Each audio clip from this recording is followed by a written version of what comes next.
వ్యాప్తంగా పోలింగ్ కొనసాగుతోంది. పలుచోట్ల ఉద్రిక్తతలు జరుగుతుండగా మరికొన్ని ప్రాంతాల్లో ప్రశాంతంగా ఓటింగ్ కొనసాగుతుంది. ఓటింగ్ మరికొద్ది సమయం మాత్రమే ఉండడంతో ఓటర్లు తమ ఓటు హక్కు వినియోగించుకునేందుకు వెళ్తున్నారు. ఇక దీనికి సంబంధించిన పూర్తి అప్డేట్స్ మా ప్రతినిధి రాజు లైవ్ ద్వారా అందజేస్తారు. రాజు, చెప్పండి.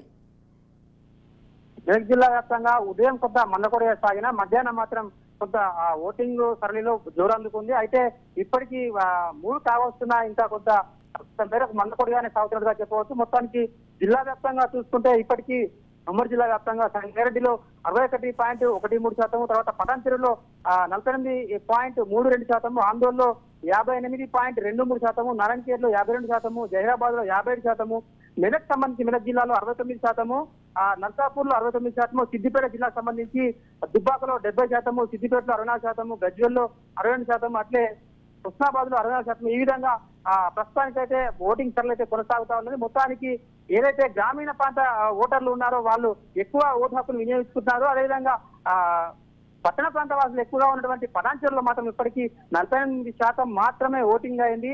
ఇంకా 2 గంటలు మాత్రమే, అంటే ఇంకా గంట టైం కూడా లేదు, పూర్తిగా 50 నిమిషాలు మాత్రమే ఉంది.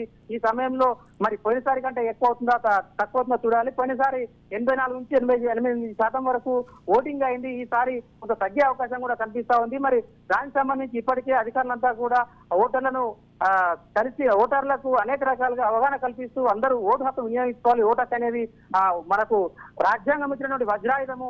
ఒక మంచి నాయకుడిని ఎన్నుకునే అవకాశం ఓటు హక్కుతోనే ఉంటుంది కాబట్టి ప్రతి ఒక్కరు కూడా ఓటు హక్కును వినియోగించుకోవాలి.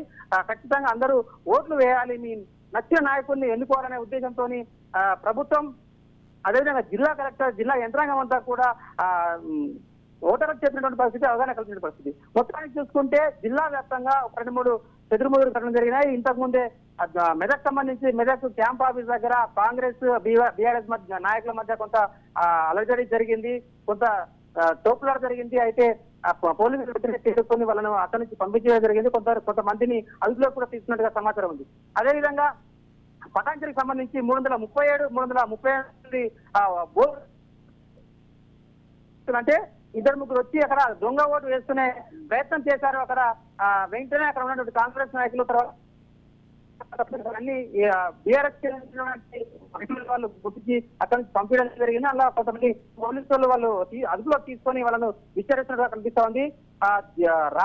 జిల్లా వ్యాప్తంగా కొంత సమస్యాత్మక ప్రదేశాల్లో ఇప్పటికే పోలీసులు పటిష్టమైన బందోబస్తు ఏర్పాటు చేసినప్పటికీ, తర్వాత కేంద్ర బలగాలను వాడుకొని మూడంచెల భద్రతను ఏర్పాటు చేసినప్పటికీ అక్కడక్కడ చెదురుమదురు ఘటనలు అవుతున్నాయి. పోలింగ్ అంతా కూడా చాలా ప్రశాంతంగా సాగుతున్నట్టుగా చెప్పుకోవచ్చు.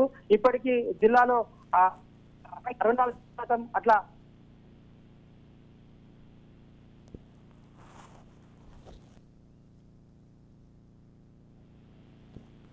వారు వచ్చే అవకాశం ఉంది. మరికొంత పోలింగ్ పెరిగే అవకాశం ఉంది.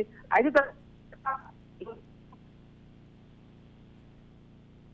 కాంపౌండ్ లోపల ఉన్నటువంటి వాళ్ళని మాత్రమే అనుమతిస్తారు. ఆ తర్వాత బయట ఉన్న మాత్రం రైట్, థ్యాంక్ యూ రాజు.